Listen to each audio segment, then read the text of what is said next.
Vishnu ശാലിനിയുടെ latest എപ്പിസോഡിൽ കമലിനെ ആണെങ്കിൽ Razak police സ്റ്റേഷനിലേക്ക് വിളിച്ച് വരുത്തുന്നുണ്ട്. അന്നേരം സ്റ്റേഷനകത്തല്ല, പുറത്ത് മുറ്റത്ത് നിന്ന് തന്നെയാണ് സംസാരിക്കുന്നത്. അന്നേരം കമലിനല്ലേ എന്ന് ചോദിക്കുന്നുണ്ട്. അന്നേരം അതെ, ഞാൻ വിളിപ്പിച്ചത് എന്തിനാണെന്ന് അറിയാമോ ചോദിക്കുക. അന്നേരം ഇല്ല എന്ന് പറയുമ്പോൾ എന്താണെന്ന് അറിയണ്ടേന്ന് ചോദിക്കുകയാണ്. കാര്യമില്ലാതെ വിളിപ്പിക്കില്ല എന്നറിയാമല്ലോ എന്ന് പറഞ്ഞ് റസാഖ് ആണെങ്കിൽ ഒരു പോലീസിൻ്റെ ഭാഷയിൽ തന്നെയാണ് കമലിനോട് സംസാരിക്കുന്നത്. വിഷ്ണുവിൻ്റെ കൂട്ടുകാരനല്ലേ, ചങ്കും കരലും ഒക്കെ ആയിട്ട് നീ നടക്കുകയല്ലേ, വിഷ്ണു ഈ നടത്തുന്ന ഈ ഒളിച്ചിരിക്കുന്ന നാടകത്തിന് പിന്നിലെ രഹസ്യം നിനക്കറിയാം, വിഷ്ണു എവിടെ ഉണ്ടെന്ന് നിനക്കറിയാം. നീ നിന്റെ ആശാനും കൂടി എന്തിനാ പാവം ശാലിനി മേഡത്തെ ഇങ്ങനെയിട്ട് ബുദ്ധിമുട്ടിക്കുന്നത്?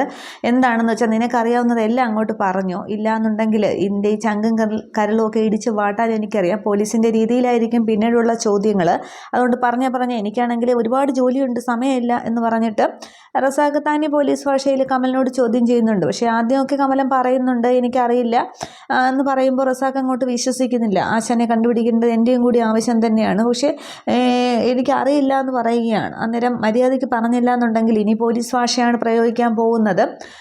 പിന്നെ നീ കുഞ്ഞുനാളിൽ കുടിച്ച മുലപ്പാൽ വരെ നിന്നെ കൊണ്ട് ഛർദ്ദിപ്പിക്കും ഞാൻ, അതിനുള്ള സംവിധാനങ്ങൾ ഇവിടെ ഉണ്ട് എന്ന് പറയുമ്പോൾ കമല എന്ത് പറഞ്ഞിട്ട് റസാഖ് വിശ്വസിക്കുന്നില്ല. കമലാണെങ്കിൽ ആ ഓട്ടോയുടെ അടുത്തേക്ക് ചെന്നിട്ട് പറയുന്നുണ്ട്, അതേ ആശാൻ്റെ ഓട്ടോയാണത്, എനിക്ക് അന്നം തരുന്ന ഇതാണ്, ഇതിനെ തൊട്ട് ഞാൻ പറയുകയാണ് എനിക്കറിയില്ല ആശാൻ എവിടെയാണെന്നുള്ളത്.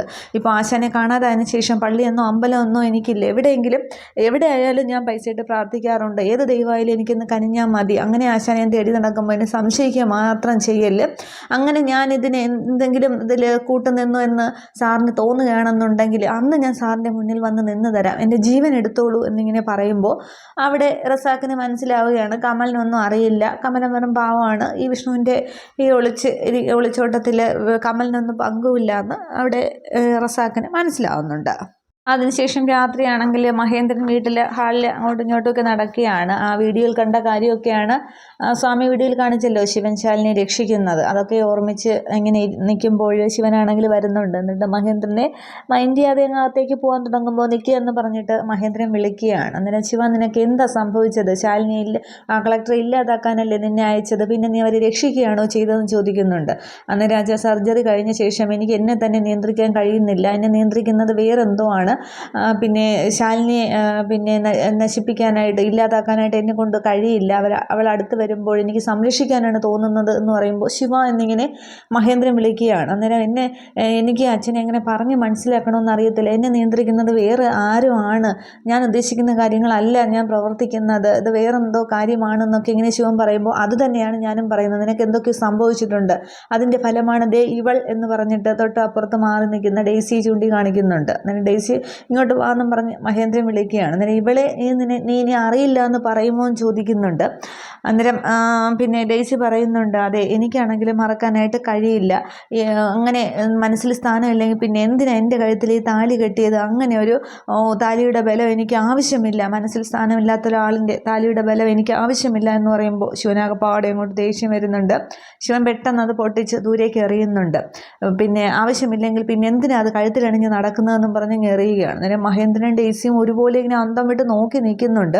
തുടർന്ന് പെട്ടെന്ന് മഹേന്ദ്രൻ താലി നോക്കിയിട്ട് ശിവൻ്റെ കർണം നോക്കി ഒന്ന് പൊട്ടിക്കുകയാണ്. എന്നിട്ട് പറയുന്നുണ്ട്, താലി എന്താണെന്ന് നിനക്കറിയാമോ, പവിത്രമായൊരു ബന്ധമാണ്, ശിവശക്തി സംഗമമാണ്, അതാണ് നീ പൊട്ടിച്ചെറിഞ്ഞെന്ന് പറയുമ്പോൾ അവളല്ലേ ആവശ്യമില്ല എന്ന് പറഞ്ഞത് എന്നിങ്ങനെ ശിവൻ ചോദിക്കുന്നുണ്ട്. അന്നേരം അതെന്തുകൊണ്ട് അവൾ പറഞ്ഞു എന്ന് നീ ചിന്തിച്ചിട്ടുണ്ടോ എന്ന് ചോദിക്കുകയാണ്.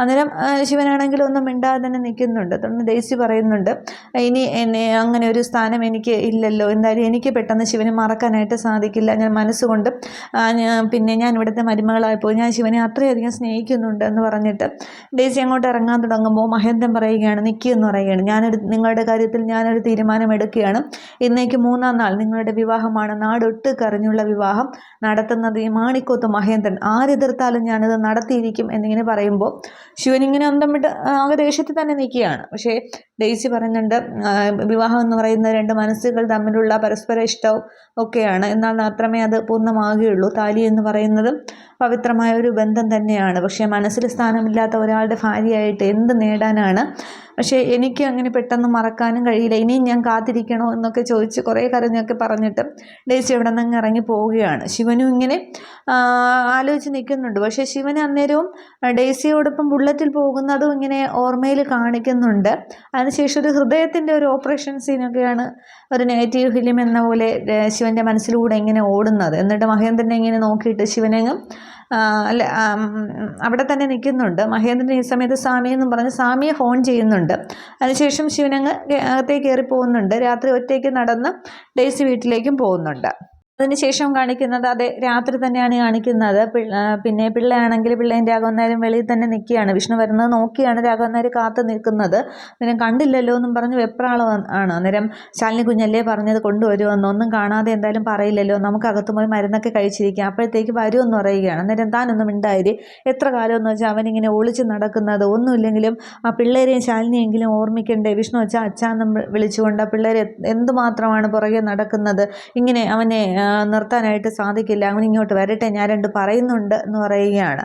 അന്നേരം ഇതിപ്പോൾ ഇത്രയും നാൾ വന്നില്ല എന്നും പറഞ്ഞുള്ള ബഹളമായിരുന്നു. ഇതിപ്പോൾ വിഷ്ണു കുഞ്ഞ് വരാറായപ്പോൾ ഇങ്ങനെയാണോ എന്നിങ്ങനെ പിള്ള ചോദിക്കുന്നുണ്ട്. അന്നേരം പറയുകയാണ് അതെ, പിന്നെ അവനെ ശാസിക്കാനും എല്ലാത്തിനുള്ള അധികാരം എനിക്ക് തന്നെയാണ്, അവനെ അങ്ങനെ വിട്ടാനായിട്ട് ശരിയാവില്ല, കുടുംബം കുട്ടികളൊക്കെ ഉള്ളല്ലേ, അവനിങ്ങ് വരട്ടെ എന്നും പറഞ്ഞിട്ട് ഗേറ്റിലേക്ക് നോക്കി നിൽക്കുകയാണ്. ഈ സമയത്ത് ശാലിനിയുടെ വണ്ടി വരുന്നുണ്ട്. അന്നേരം വിഷ്ണു അതിൽ കാണുമെന്നുള്ളൊരു മകനെ കാണാമെന്നുള്ള അതിയായ ആഗ്രഹത്തോടു കൂടി ഇങ്ങനെ കാറിലേക്ക് നോക്കി നിൽക്കുകയാണ് രാഘവൻ നായർ. പക്ഷെ അതിൽ നിന്ന് സത്യയും പപ്പിയും ശാലിനിയും മാത്രമേ ഇറങ്ങുന്നുള്ളൂ. അച്ചച്ചാന്നും പറഞ്ഞ കുട്ടികൾ ഓടിച്ചെന്ന് പിടിക്കുകയാണ്. അന്നേരം കുട്ടികളില്ല, വിഷ്ണു അതിലില്ല എന്ന് കാണുമ്പോൾ രാഘവൻ നായരുടെ മുഖം മാറുന്നുണ്ട്. അവൻ എന്തി മോളെ വിഷ്ണു വന്നില്ലേയും ചോദിക്കുകയാണ്. അന്നേരം ശാലിനിക്ക് അങ്ങ് സങ്കടം വരുന്നുണ്ട്. അത് അച്ഛാ വിഷ്ണുയുടെ നാളെ സ്ഥലത്തെത്തുകളിൽ ജോലി തിരക്കാമെന്ന് പറയുന്നുണ്ട്. അന്നേരം എന്തോ ജോലി തിരക്ക്, എത്ര നാളായി പോയിട്ട് ഇങ്ങനെയാണോ ഒളിച്ച് നിൽക്കുന്നതെന്നും പറഞ്ഞ് അങ്ങോട്ട് രാഘവൻ നായർ ബഹളമാണ്. അന്നേരം പിള്ള പറയുന്നുണ്ട് വൈകുന്നേരം മുതൽ ഇങ്ങനെ കാത്തു നിൽക്കുകയാണ്, മരുന്നും ഗുളിയുമ്പോൾ ഒന്നും കഴിച്ചിട്ടില്ല എന്ന് പറയുമ്പോൾ എന്താ വെച്ചാൽ ഇതിനകത്തേക്ക് വന്നേ, പിന്നെ ഗുളിയൊക്കെ എടുത്ത് കഴിക്കാമെന്ന് പറയുമ്പോൾ അത് ശരിയാവില്ല, എനിക്ക് എൻ്റെ മോനെ കാണണ്ടേ. എടോ പിള്ളേ, ചിലപ്പോൾ അവൻ ഗേറ്റിൻ്റെ അടുത്തെങ്ങാനും നിൽപ്പുണ്ടായിരിക്കും, പാടോ നമുക്ക് പോയി നോക്കാമെന്ന് പറഞ്ഞിട്ട് പിള്ളേയും വിളിച്ചുകൊണ്ട് രാഘവൻ നായർ അങ്ങ് ഗേറ്റിനടുത്തേക്ക് പോകുന്നുണ്ട്. ശാലിനി വിളിച്ചിട്ടൊന്നും കേൾക്കുന്നുമില്ല.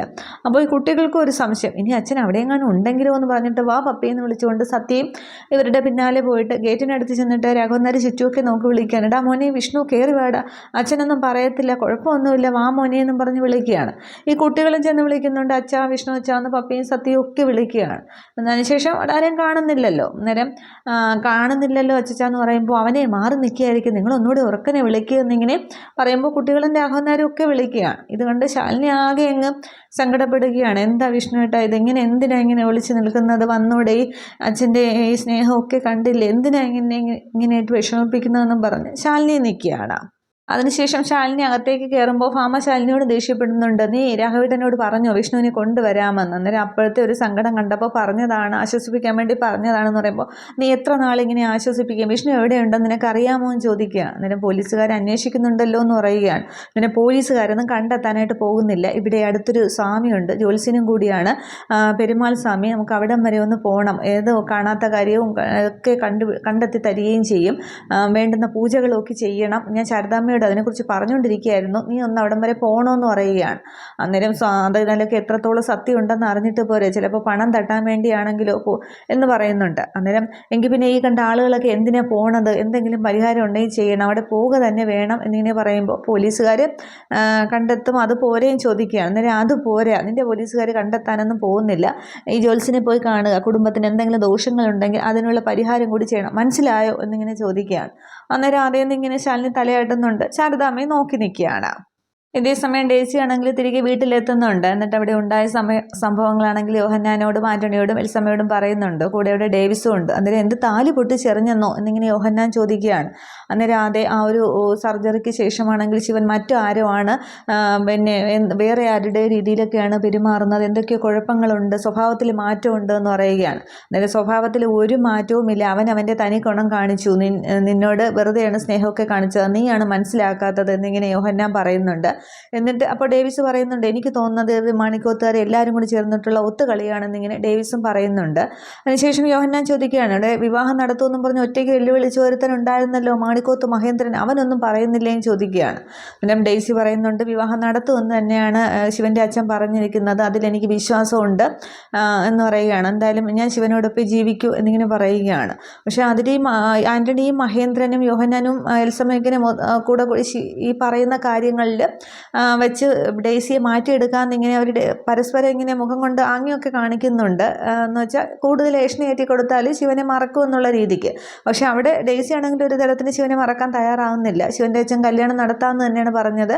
എന്തായാലും അതിലെനിക്കൊരു വിശ്വാസമുണ്ട്.